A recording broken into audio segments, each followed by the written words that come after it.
ഈ ജ്യോതിശാസ്ത്രം 100% സത്യമാണോ? 100% സത്യമായിട്ടുള്ള ഒന്നും ഇവിടില്ല. അതിൽ നിന്ന് പുറത്തു വരാൻ ശ്രമിച്ചാൽ മാത്രമേ ഒരു മനസ്സിന് സമാധാനം കൺട്രോൾ കിട്ടത്തുള്ളൂ. ഈ ജ്യോതിഷത്തിൻ്റെ പരിഹാരം ക്ഷേത്രങ്ങളിൽ പോയി പൂജ ചെയ്യുന്നത് മാത്രമല്ല ഒരിക്കലും അല്ല. ആ ഡോക്ടറോട് ചോദിക്കുക, ഡോക്ടറെ ചെയ്ത് കഴിഞ്ഞാൽ 100% ജീവിച്ചിരിക്കും. ഒരു കാരണവശാലും 10% പോലും ഡോക്ടർ പറയില്ലല്ലോ. പറയും, ഏതെങ്കിലും ഡോക്ടർ പറയില്ല. കാരണം അതല്ലാതെ അത് മാത്രമല്ലാതെ മറ്റെന്തോ ഒരു ശക്തിയും കൂടെ, മറ്റെന്തോ ഒരു അവസ്ഥയും കൂടെ ഈ ഭൂമിയിലുണ്ട്. വേദിക അസ്ട്രോളജിയുടെ സ്പെഷ്യാലിറ്റി നടന്ന് റിലേറ്റഡ് ടു വേദാസ്.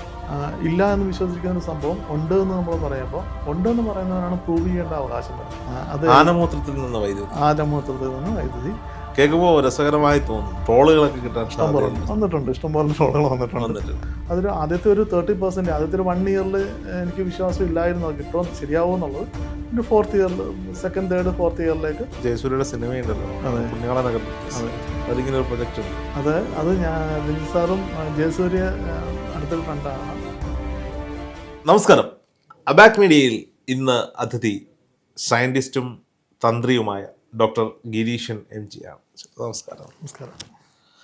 ഈ ഒരുപാട് ഡോക്ടർമാരെ ഇൻ്റർവ്യൂ ചെയ്തിട്ടുണ്ട്, ഡോക്ടറേറ്റൊക്കെ ഉള്ള അല്ലെങ്കിൽ ആളുകളെ ഇൻ്റർവ്യൂ ചെയ്തിട്ടുണ്ട്, ശാസ്ത്രജ്ഞന്മാർ എന്നൊക്കെ വേണമെങ്കിൽ വിളിക്കാം.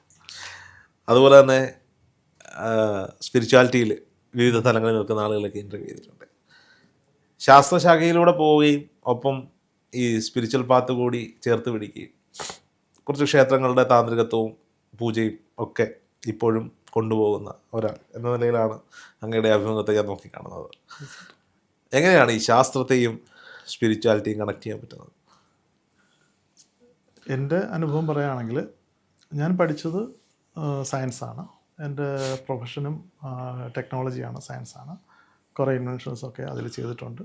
ഞാൻ ഡിഫൻസ് ടെക്നോളജിസ്റ്റായിട്ടാണ് ഇപ്പോൾ റീസെൻ്റ്ലി വർക്ക് ചെയ്തുകൊണ്ടിരിക്കുന്നത്, കൺസൾട്ടൻ്റാണ്. അത് ഞാൻ പഠിച്ച പ്രൊഫഷനാണ്.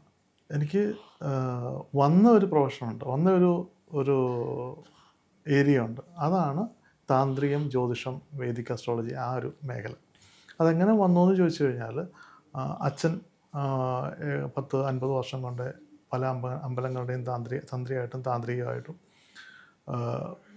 ജ്യോതിഷപരമായിട്ടുള്ള കാര്യങ്ങൾ ചെയ്യുന്ന ഒരാളായിരുന്നു. വീട്ടിൽ ആളുകൾ വരുന്നുണ്ടായിരുന്നു. പക്ഷെ ഒരു ബിസിനസ്സായിട്ടല്ല, ഒരു ബോർഡ് പോലും വെച്ചിട്ടൊന്നുമില്ല. ഏകദേശം 100-400 അമ്പലങ്ങൾ പ്രതിഷ്ഠിച്ച ആളാണ് അച്ഛൻ. അച്ഛൻ്റെ കൂടെ ഞാനും, എനിക്കൊരു 5 വയസ്സുള്ളപ്പോൾ മുതൽ അച്ഛൻ്റെ കൂടെ തന്നെ ഞാനും ഉണ്ടായിരുന്നു. അങ്ങനെ വന്ന സമയത്ത് സ്വാഭാവികമായിട്ടും നമ്മളുടെ ഒരു ഏജ് വരുമ്പോഴത്തേക്ക് നമ്മൾ ചിന്തിക്കും, ഇതിൽ എന്തെങ്കിലും സത്യമുണ്ടോ, സയൻറ്റിഫിക് ആണോ, അല്ലെങ്കിൽ സയൻസ് ആണോ, അതോ ഇത് വെറും വിശ്വാസം മാത്രമാണോ എന്നുള്ളത്. അപ്പോൾ അങ്ങനെ കാലാന്തരത്തിൽ എനിക്ക് കുറേശ്ശെ ബോധം ഉണ്ടാകാൻ തുടങ്ങി. ഇത് വെറും ഒരു വിശ്വാസം മാത്രമല്ല, ഇതിൽ നമുക്കറിയാൻ വയ്യാത്ത എന്തൊക്കെയോ ശക്തികളുണ്ട്, അല്ലെങ്കിൽ സയൻസ് ഉണ്ടെന്നുള്ളത്. വേണമെങ്കിൽ നമുക്ക് പറയാൻ പറ്റും, കണ്ണുടച്ചിട്ട് പറയാൻ പറ്റും, ഒന്നുമില്ല ചുമ്മാതാന്ന് പറയാൻ പറ്റും. അങ്ങനെ പറഞ്ഞ് മാറാം, കുഴപ്പമൊന്നുമില്ല. നമുക്ക് പിന്നെ ഒരു ഉത്തരവാദിത്വം ഇല്ല. പക്ഷേ എന്തെങ്കിലും ഉണ്ട്, ഇതിലൊരു നമുക്കറിയാൻ അറിയില്ലാത്തൊരു സയൻസ് കിടപ്പുണ്ട് എന്ന് പറയുകയാണെങ്കിൽ അതെങ്ങനെയെന്നുള്ളത് നമുക്ക് ചിന്തിക്കേണ്ട ആവശ്യം വരും. അങ്ങനെ ചിന്തിക്കുമ്പോൾ അതിന് ആൻസർ കണ്ടുപിടിക്കേണ്ട ആവശ്യം വരും. പക്ഷെ അത് എല്ലാവർക്കും പറഞ്ഞാൽ മനസ്സിലാവണമെന്ന് നിർബന്ധമില്ല. കാരണം ഇല്ല എന്ന് വിശ്വസിക്കുന്ന ഒരു സംഭവം ഉണ്ട് എന്ന് നമ്മൾ പറയുമ്പോൾ, ഉണ്ടെന്ന് പറയുന്നവരാണ് പ്രൂവ് ചെയ്യേണ്ട അവകാശം വരുന്നത്. മനസ്സിലായില്ലേ? അപ്പം എൻ്റെ അനുഭവമാണ് ചോദിക്കുന്നതെങ്കിൽ ഇതാണ് എൻ്റെ അനുഭവം. ഒന്ന്, എൻ്റെ പ്രൊഫഷൻ അതെന്ന് പറയുന്നത് സയൻസ്, പ്യുവർ സയൻസ് ആണ്. 2, എനിക്ക് ചെയ്യേണ്ടി വന്ന അല്ലെങ്കിൽ നിമിത്തമായിട്ട് വന്ന ഒരവസ്ഥ, അതെന്ന് പറയുന്നത് താന്ത്രികവും ജ്യോതിഷവുമാണ്. അതിപ്പം രണ്ടും കൂടെ കൈകാര്യം ചെയ്തുകൊണ്ടിരിക്കുന്നു. അങ്ങയുടെ റിസർച്ചും ഒക്കെ ഇലക്ട്രോണിക്സിലാണ്? അതെ. ഓക്കെ. എന്താണ് PhD സബ്ജക്റ്റ്? എന്താണ്? ഇലക്ട്രിസിറ്റി ഫ്രം എലിഫന്റ് യൂറിൻ, അതാണ് PhD സബ്ജക്റ്റ്. അത് ആനമൂത്രത്തിൽ നിന്ന് വൈദ്യുതി. കേൾക്കുമ്പോൾ രസകരമായി തോന്നും. ട്രോളുകളൊക്കെ കിട്ടാൻ വന്നിട്ടുണ്ട്, ഇഷ്ടംപോലെ ട്രോളുകൾ വന്നിട്ടുണ്ട്. എന്താണ്? ന്യൂസ് പേപ്പറിൽ ഉൾപ്പെടെ ട്രോൾ വന്നിട്ടുണ്ട്. അതിൻ്റെ കാരണം എന്ന് പറയുന്നത്, എനിക്ക് ബേസിക്കലി എൻ്റെ ഇൻട്രസ്റ്റ് ഞാൻ പറഞ്ഞു സയൻസ് ആണ്. അങ്ങനെ വന്നപ്പോഴത്തേക്ക് ഗണപതി എന്ന് പറയുന്നത് ഒരു ഹിന്ദു മിത്തോളജി പ്രകാരം ആനയുടെ ഒരു സിംബോളിക് റെപ്രസെൻറ്റേഷനാണ്. അപ്പോൾ ഞാൻ തന്നെ ഒരു ഡെഫിനിഷൻ ഇടാൻ തുടങ്ങി. മീൻസ് നമുക്ക് എന്തിനെങ്കിലും എത്തിച്ചേരണമല്ലോ, ഒരു ടോപ്പിക്ക് വേണം. അപ്പോൾ ആ ടോപ്പിക്ക് ഒരുപാട് നോക്കുമ്പോഴത്തേക്ക് പലരും ഈ പേപ്പർ PhD ആയിട്ട് നിൽക്കുന്ന കുറേ സബ്ജക്റ്റുകളുണ്ടായിരുന്നു. അപ്പോൾ എനിക്ക് അതിലൊന്നും താല്പര്യമില്ലാതെ ഇന്നോവേറ്റീവായിട്ട് എന്തെങ്കിലും ചെയ്ത് തന്നെ PhD എടുക്കണമെന്നൊരു ആഗ്രഹം മനസ്സിൽ വരികയും അങ്ങനെ ഞാൻ ഈ ഒരു ഇലക്ട്രിസിറ്റി ജനറേഷൻ ഞാൻ ആദ്യം നോക്കിയിരുന്നത് ശ്രമിച്ചിരുന്നത് human urine, electricity from human urine എന്നായിരുന്നു. ആ സമയത്ത് ഞാൻ സെർച്ച് ചെയ്തപ്പോൾ 2014 മറ്റുള്ള കൺട്രികളിൽ ഇത് ടെസ്റ്റ് ചെയ്തിട്ടുണ്ട്, അതിൽ നിന്ന് ഇലക്ട്രിസിറ്റി ജനറേറ്റ് ചെയ്തതായിട്ടും കാണുന്നുണ്ടായിരുന്നു. അങ്ങനെ വന്നപ്പോഴത്തേക്ക് ഞാൻ പിന്നീട് ആലോചിച്ചു, എന്നാൽ പിന്നെ ആ സമയത്ത് യാദൃശ്യമായിട്ട് എങ്ങനെയോ എനിക്ക് ഈ ഒരു Ganapati related to Ganapati elephant relation അങ്ങനെ എന്തോ വായനയിലൂടെ വന്നു. അപ്പോഴാണ് ഒരു സുപ്രഭാതത്തിൽ ഞാൻ ആലോചിക്കുന്നത്, എന്നാൽ പിന്നെ എന്തിനാണ് ഗണപതിയെ ആനയുടെ സിംബോളിക് റെപ്രസെൻറ്റേഷൻ ആയിട്ട് പണ്ടുള്ളവർ പറഞ്ഞിരുന്നത്? ആരൊക്കെയോ കൈമാറി വന്ന അറിവാണല്ലോ നമ്മളേത്. അങ്ങനെ ഗണങ്ങളുടെ അധിപതി എന്നുള്ള രീതിയിലും ഒരു കൂട്ടം തന്മാത്രകളെന്നോ അല്ലെങ്കിൽ ഒരു കൂട്ടം ഇലക്ട്രോൺസ് എന്നോ വേണേ നമുക്കതിനെ പറയാൻ പറ്റുന്നതായിട്ടും ഞാൻ തന്നെ നിർവചിക്കാൻ തുടങ്ങി. അങ്ങനെ നോക്കിയപ്പോൾ എന്നാൽ പിന്നെ അതിൽ നിന്ന് എന്ത് കിട്ടും, എന്തിനെയാണ് നമുക്ക് ചെയ്യാൻ പറ്റുന്നത്? അങ്ങനെ എലിഫന്റ് യൂറിനിൽ നിന്ന് ഇലക്ട്രിസിറ്റി വരുമോ ഇല്ലയോ എന്നുള്ള സ്റ്റഡി വരികയും എൻ്റെ ഗൈഡായിട്ടുണ്ടായിരുന്ന ഡോക്ടർ വാസുകി മാം അതിന് സപ്പോർട്ട് ചെയ്യുകയും അതിനെ പിന്നെ സയൻറ്റിഫിക് രീതിയിൽ ജേണലുകളും ടെസ്റ്റുകളും പേറ്റൻറ്റുകളും ഒക്കെ ആയിട്ട് അതൊരു ആദ്യത്തെ ഒരു 30%, ആദ്യത്തെ ഒരു 1 ഇയറിൽ എനിക്ക് വിശ്വാസം ഇല്ലായിരുന്നു അത് കിട്ടുമോ ശരിയാവുമോ എന്നുള്ളത്. പിന്നെ 4th ഇയറിൽ, 2nd, 3rd, 4th ഇയറിലേക്ക് അത് പ്രോപ്പറായിട്ട് അത് ഇൻ്റർനാഷണൽ ജേണലിൽ പബ്ലിക്കേഷൻ ഉൾപ്പെടെ വരാൻ സാധ്യതയായി. ഈ മലയാളത്തിലൊരു ജയസൂര്യയുടെ സിനിമയുണ്ടല്ലോ, പുണ്യാള നഗർ ബ്രിട്ടീഷ്, അതിലിങ്ങനെ ഒരു പ്രൊജക്റ്റ് ഉണ്ട്. അത് ഞാൻ രഞ്ജിത്ത് സാറും ജയസൂര്യ അടുത്തൊരു ഫ്രണ്ടാണ്. അപ്പം അദ്ദേഹവുമായിട്ടും രഞ്ജിത്ത് സാറുമായിട്ടും സംസാരിച്ച് സ്ക്രിപ്റ്റിൻ്റെ സമയത്ത് ടോക്ക് ഉണ്ടായിരുന്നു. അപ്പോൾ ഞാനും കൂടെ കൊടുത്ത ഇൻപുട്ടിനനുസരിച്ചാണ് അതിൻ്റെ സ്ക്രിപ്റ്റ് വന്നിരിക്കുന്നത്. ഓക്കെ, ഡിസ്കഷൻ ഉണ്ടായിരുന്നു. മിക്കവാറും അവരുടെ കൂട്ടുകെട്ടിലുള്ള എല്ലാ ഫിലിമിലും 3-4 ഉള്ള സ്ക്രിപ്റ്റിനകത്ത് എൻ്റെ കുറച്ച് കോൺട്രിബ്യൂഷൻസ് ഉണ്ട്. ഈ ശാസ്ത്രീയതയിലൂടെ, ശാസ്ത്രത്തിലൂടെയുള്ള ഈ യാത്ര ഒരു കാലഘട്ടം വരെ അത് മാത്രമായിരുന്നു. പിന്നീട് അച്ഛൻ്റെ മരണശേഷമാണെന്ന് തോന്നുന്നു പൂർണ്ണമായി ഈ ഒരു മേഖലയിലേക്ക് തിരിച്ചു. അല്ല, അതായത് കഴിഞ്ഞ എന്നുവെച്ചാൽ എനിക്കൊരു 17 വയസ്സ് വരെ അല്ലെങ്കിൽ ഞാനൊരു +2 പ്രീ ഡിഗ്രി കാലഘട്ടം വരെ കൂടെ സഹായിക്കുന്നു ഉള്ള രീതിയിൽ അങ്ങനെ പോവുകയും അതിനുശേഷം ഓട്ടോമാറ്റിക്കലി കൺസൾട്ടേഷൻ പലയിടത്തും, ഞാൻ ആദ്യം ചെന്നൈയിൽ ഭാരത് യൂണിവേഴ്സിറ്റിയിലായിരുന്നു സയൻറ്റിസ്റ്റായിട്ട് വർക്ക് ചെയ്യുന്നത്. ആ സമയങ്ങളിൽ അവിടെയുള്ള എങ്ങനെയെങ്കിലുമൊക്കെ നമ്മുടെ ബന്ധങ്ങളിലൂടെ കൺസൾട്ടേഷന് വരികയും നമ്മൾ പ്രാക്ടീസ് ചെയ്യുകയും അസ്ട്രോളജി പ്രാക്ടീസ് ചെയ്യുകയും പൂജാതി കാര്യങ്ങളിൽ ഇടപെടുകയും അത് പക്ഷെ ഒരു സൈഡായിട്ട് കൊണ്ടുപോയിക്കൊണ്ടിരുന്നില്ലെങ്കിൽ തന്നെയും ഉണ്ടായിരുന്നു. അതിനുശേഷം പിന്നെ ഇത് ഒരു 10 വർഷത്തിന് മുമ്പ് മുതൽ ഇതും എൻ്റെ ഒരു പാർട്ടായിട്ട് തന്നെ മാറി. അത് ഞാൻ മറ്റ് സ്ഥലങ്ങളിലായിരുന്നു, പോണ്ടിച്ചേരി അങ്ങനെയുള്ള കുറേ സ്ഥലങ്ങളിലായിരുന്നു. അതിനുശേഷമാണ് ഇപ്പം അച്ഛൻ്റെ മരണശേഷം, അച്ഛന് ഏപ്രിലാണ് അച്ഛൻ പോയത്. അതിനുശേഷം അച്ഛനെ തിരക്കി വരുന്നതും ഇല്ലെങ്കിൽ പിന്നെ ഇതിൻ്റെ എല്ലാത്തിൻ്റെ ഒരു ഉത്തരവാദിത്വം നമ്മളിലേക്ക് എത്തിയപ്പോൾ ഞാൻ വീട്ടിൽ തന്നെ ഇരിക്കാനും എന്നിട്ട് എൻ്റെ പ്രൊഫഷൻ കൺസൾട്ടിങ് മോഡിലോട്ട് മാറ്റാനും കാരണമായത്. ഇപ്പോൾ ജ്യോതിഷം കാര്യമായി കൈകാര്യം ചെയ്യുന്നുണ്ടോ? അത്യാവശ്യം കാര്യമായിട്ട് ആളുകൾ വരുന്നുണ്ട്. ഈ പലപ്പോഴും ഉണ്ടാകുന്നൊരു സംശയമാണ്, ഏറ്റവും കൂടുതൽ ആളുകൾ എന്ത് പ്രശ്നത്തിലാണ് ജ്യോത്സ്യം നോക്കാൻ പറ്റുക? ഇപ്പോൾ എന്ന് പറയുന്നത് നമുക്ക് എന്തുകൊണ്ടാണ് ആളുകൾ വരുന്നത്? ഒരു സമയത്ത് മുഹൂർത്തം നോക്കണം, മുഹൂർത്തമായിരുന്നു വിവാഹത്തിൻ്റെതോ നൂലുകെട്ടിൻ്റെയോ അല്ലെങ്കിൽ. ഇപ്പോഴെന്ന് പറഞ്ഞു കഴിഞ്ഞാൽ ഞാൻ മുമ്പ് പറഞ്ഞ പോലെ തന്നെ ആളുകൾക്ക് കോൺഫിഡൻസ് ഇല്ല. അതാണ് പ്രധാന കാരണം. കോൺഫിഡൻസ് ഇല്ല. യഥാർത്ഥത്തിൽ നമ്മളുടെ സാഹചര്യവും നമ്മളുടെ ക്യാരക്ടറും നമ്മളുടെ വ്യക്തിത്വവുമാണ് നേരെയാണെങ്കിൽ പിന്നെ ഇതിനകത്തോട്ട് കൂടുതൽ ശ്രദ്ധിക്കേണ്ടി വരത്തില്ല, അല്ലെങ്കിൽ മറ്റൊരാളിൻ്റെ ആശ്രയം വേണ്ടി വരത്തില്ല. ഇതിലെവിടെങ്കിലും ഒരു പാകപ്പിഴ, അതായത് ഒന്നുകിൽ ക്യാരക്ടറിലായിരിക്കും, ഇല്ലെങ്കിൽ നമ്മുടെ സാഹചര്യത്തിലായിരിക്കും, ഇല്ലെങ്കിൽ നമ്മുടെ വിൽ പവറിലായിരിക്കും. എന്തെങ്കിലും ഒരു വ്യത്യാസം വരുമ്പോഴത്തേക്ക് നമുക്കൊരു ആൻസർ ഇല്ലാതെ വരും. ആ ആൻസർ ഇല്ലാതെ വരുമ്പോഴാണ് ജ്യോതിഷം ഇല്ലെങ്കിൽ പൂജാതി കാര്യങ്ങളിലേക്ക് അല്ലെങ്കിൽ വേണം എന്ന് തോന്നി ഒരു പ്രശ്നമായിട്ട് മറ്റൊരാളിൻ്റെ മുമ്പിൽ ചെന്നിരിക്കുന്നത്. ആ ചെന്നിരിക്കുമ്പോൾ അവർക്ക് 2 തരത്തിൽ ആ ജ്യോതിഷിക്ക് കൈകാര്യം ചെയ്യാം. ഒന്ന് വേണമെങ്കിൽ ബിസിനസ് പരമായിട്ട് ചെയ്യാം, അവരെ പേടിപ്പിച്ച് ഒരുപാട് പൈസ മേടിച്ച് ഇല്ല ആ രീതിയിലോട്ട് പോകാം. അതല്ല എങ്കിൽ ഒരു ഹ്യൂമാനിറ്റി ഇതിൽ നമുക്ക് പ്രോപ്പറായിട്ട് സമാധാനപ്പിടിച്ച് കാര്യങ്ങൾ മുമ്പോട്ട് കൊണ്ടുപോകാൻ പറ്റും. അപ്പോൾ ഇപ്പം എന്നോട് ചോദിച്ച ആൻസർ എന്ന് പറയുന്നത് ഇപ്പം കൂടുതൽ വരുന്നത് ഡിപ്രഷനാണ് കൂടുതലായിട്ടും വരുന്നത്. എന്നുവെച്ചാൽ ഇപ്പം സ്വാഭാവികമായിട്ടും കഴിഞ്ഞ ഒരു മാസം അല്ലെങ്കിൽ 2 മാസം കൊണ്ട് വരുന്ന പലരും 2 കാര്യങ്ങളാണ്. ഒന്ന്, അവർക്ക് തന്നെ ഒരു സ്വസ്ഥതയില്ലാത്തൊരവസ്ഥ. അത് എന്ത് കാരണമെന്ന് അവർക്ക് പോലും അറിയില്ല. അപ്പം നമ്മൾ നോക്കുമ്പോഴത്തേക്ക് പല കാരണങ്ങളുണ്ട്. ചിലർക്ക് മരുന്നുകൊണ്ട് മാത്രം മാറുന്ന കാര്യങ്ങളുണ്ട്. ചിലർക്ക് ഈ ഒരു നെഗറ്റീവ് എനർജിയുടെ അവസ്ഥ ഉണ്ടാവും. അത് ചിലപ്പോൾ നമുക്ക് ജ്യോതിഷത്തിലൂടെ മനസ്സിലാക്കാൻ പറ്റും. അവരോട് അതിൻ്റെ സിംറ്റംസ് ചോദിക്കുമ്പോൾ അതും അവർക്ക് കറക്റ്റായിരിക്കും. അങ്ങനെ ആകുമ്പോൾ അതിന് വേണ്ടുന്ന ഒരു കാര്യങ്ങളും ഇല്ലെങ്കിൽ അമ്പലത്തിലെ ചെറിയ കാര്യങ്ങളോ ഇല്ലെങ്കിൽ അതിന് വേണ്ടുന്ന പൂജകളോ എന്തെങ്കിലും ചെയ്ത് പെട്ടെന്ന് തന്നെ മാറാൻ പറ്റും. ഇല്ലെങ്കിൽ അവരോട് പറയും നിങ്ങൾ ഇന്ന കാര്യങ്ങൾ ചെയ്യും, ഇത്ര ദിവസം കഴിയുമ്പോൾ ഇന്ന അവസ്ഥ ഉണ്ടാവും. അപ്പോൾ അവർക്ക് പൂർണ്ണ വിശ്വാസം ഉണ്ടെങ്കിൽ നമ്മൾ പറയുന്ന അവർ പ്രോപ്പറായിട്ട് കേൾക്കുകയാണെങ്കിൽ 100% കറക്റ്റായിട്ട് വരും.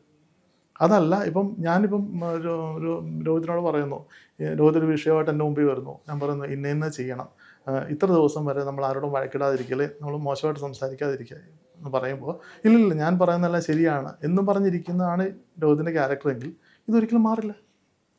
മനസ്സിലായല്ലേ? നമ്മളുടെ ഒരു ചട്ടക്കൂടിൽ നിന്ന് പുറത്തു വരാൻ, നമ്മുടെ എപ്പോഴും ഉണ്ടാവുന്ന നമ്മുടെ ഒരു സേഫ് സോൺ ഉണ്ടല്ലോ, അതിൽ നിന്ന് പുറത്തു വരാൻ ശ്രമിച്ചാൽ മാത്രമേ ഒരു മനസ്സിന് സമാധാനം കൺട്രോൾ കിട്ടത്തുള്ളൂ. ജ്യോതിഷത്തിൻ്റെ പരിഹാരം ക്ഷേത്രങ്ങളിൽ പോയി പൂജ ചെയ്യുന്നത് മാത്രമല്ല ഒരിക്കലും അല്ല. എന്നുവെച്ചാൽ അത് ഉണ്ടെങ്കിലും അതെന്ന് പറഞ്ഞാൽ ലാസ്റ്റാണ്. നമ്മളുടെ ഇത് പ്യുവർ സയൻസായിട്ട് കൺവേർട്ട് ചെയ്യാൻ പറ്റും. അതായത് കൺവേർട്ട് ചെയ്യല്ല, ഇതൊരു സയൻസ് തന്നെയാണ്, സയൻസിൻ്റെ ഒരു ശാഖ തന്നെയാണ്. പക്ഷേ നമുക്കത് ഡെഫിനിഷൻ ഇല്ലാത്ത സയൻസ് എന്ന് വേണേൽ പറയാം. എന്തുകൊണ്ടാണ് സയൻസ് അല്ല എന്ന് മറ്റു ഒരു കൂട്ടം ആളുകൾ പറയുന്നത് വെച്ച് കഴിഞ്ഞാൽ സയൻസിൻ്റെ കുറേ നിയമങ്ങൾ നമ്മൾ തന്നെ ഉണ്ടാക്കിയതാണ്. മനസ്സിലായില്ലേ? അപ്പം ഇന്ന കാര്യങ്ങൾ മീറ്റ് ചെയ്ത് കഴിഞ്ഞാൽ അത് സയൻറ്റിഫിക് ആണ്, ഓക്കെ. പക്ഷേ അത് പ്രൂവൺ ആണ്. പക്ഷെ അത് സയൻസ് എന്നുള്ള പേര് അവിടെ വരാൻ പാടില്ല. നമുക്ക് വേറെ എന്തെങ്കിലും പേരിടായിരുന്നു. മനസ്സിലായി? ഇപ്പോൾ ഒരു 5 സ്റ്റെപ്പ് കൊടുത്തു, ഈ 5 സ്റ്റെപ്പ് മീറ്റ് ചെയ്ത് കറക്റ്റ് ആണെങ്കിൽ ഇത് സയൻറ്റിഫിക് ആണെന്ന് പറയുന്നു. പക്ഷേ അതല്ലാത്ത സയൻറ്റിഫിക്കും ഉണ്ട്, സയൻസും ഉണ്ട്. മനസ്സിലായി? സയൻസ് എന്ന് പറയുന്നത് എന്താണ്? അനുഭവമാണ്. ചിന്തിക്കുക, പ്രവർത്തിക്കുക, അനുഭവം വരിക, അതാണ് സയൻസ് എന്ന് പറയുന്നത്. ആ അനുഭവം വരുന്നത് പലർക്കും പല രീതിയിലാണ്. ഇപ്പം ഞാൻ പനിക്ക് പാരസെറ്റമോൾ എടുക്കുന്നതും രോഹിത് പാരസെറ്റമോൾ എടുക്കുമ്പോഴും അത് പ്യുവർ സയൻസാന്ന് പറയുന്നത്. പക്ഷേ രണ്ടുപേർക്കും 2 തരത്തിലാണ് വരുന്നത്. കാരണം എന്തുകൊണ്ടാണ്? സാഹചര്യമുണ്ട്, ബോഡി മാസ് ഉണ്ട്, അല്ലെങ്കിൽ നമ്മൾ കഴിക്കുന്ന ഫുഡിൻ്റെ ഉണ്ട്. ഇതെല്ലാം എല്ലാത്തിനും ഡിപ്പെൻഡൻ്റ് ആണ്. അതുകൊണ്ട് മെഡിസിൻ സയൻസ് അല്ല നമുക്ക് പറയാം, മെഡിക്കൽ സയൻസ് അല്ല എന്ന് പറയാൻ പറ്റുന്നില്ല. ഓക്കെ, മനസ്സിലായി. ഈ ജ്യോതിശാസ്ത്രം 100% സത്യമാണോ? 100% സത്യമായിട്ടുള്ള ഒന്നും ഇവിടെ ഇല്ല. ഇപ്പം മെഡിക്കൽ സയൻസ് 100% സത്യമാണ്. അങ്ങനെയാണെങ്കിൽ എന്തുകൊണ്ട് ഒരു മരിക്കാൻ കിടക്കുന്ന രോഗിയെ ഡോക്ടർ പറയുന്നില്ല 15 മിനിറ്റോടെ ഞാൻ ജീവിപ്പിച്ചേക്കാമെന്ന്? നമ്മളിപ്പോൾ ഒരു ഓപ്പറേഷൻ ചെയ്യാൻ പോകുമ്പോഴത്തേക്ക് ഇപ്പം ആൻജിയോപ്ലാസ്റ്റി ചെയ്യാൻ പോകുന്നു, ആ ഡോക്ടറോട് ചോദിക്കുന്നു, ഡോക്ടറെ ചെയ്ത് കഴിഞ്ഞാൽ 100% ജീവിച്ചിരിക്കും? ഒരു കാരണവശാലും 10% പോലും ഡോക്ടർ പറയില്ലല്ലോ. പറയും? ഏതെങ്കിലും ഡോക്ടർ പറയുമോ? പറയില്ല. കാരണം അതല്ലാതെ അത് മാത്രമല്ലാതെ മറ്റെന്തോ ഒരു ശക്തിയും കൂടെ, മറ്റെന്തോ ഒരു അവസ്ഥയും കൂടെ ഈ ഭൂമിയിലുണ്ട്. അതെല്ലാവരിലും ഉണ്ട്. നമുക്ക് മാത്രം കൺട്രോൾ ചെയ്യാൻ പറ്റുന്ന അല്ല ഒന്നും. ഒരവസ്ഥയുള്ളൂ, ഒരവസ്ഥയാണ്. അതിനെ പല രീതിയിൽ കാണുന്നു. ഇപ്പം നമ്മളിപ്പോൾ ദൈവമുണ്ട് എങ്കിൽ ഇപ്പുറത്ത് അതിനൊരു വില്ലൻ വേഷം ഉണ്ടാവും. അതെ, അങ്ങനെ പറയുമ്പോൾ ബ്ലാക്ക് ആൻഡ് വൈറ്റ് ടിവിക്ക് എത്ര കളറുണ്ട്?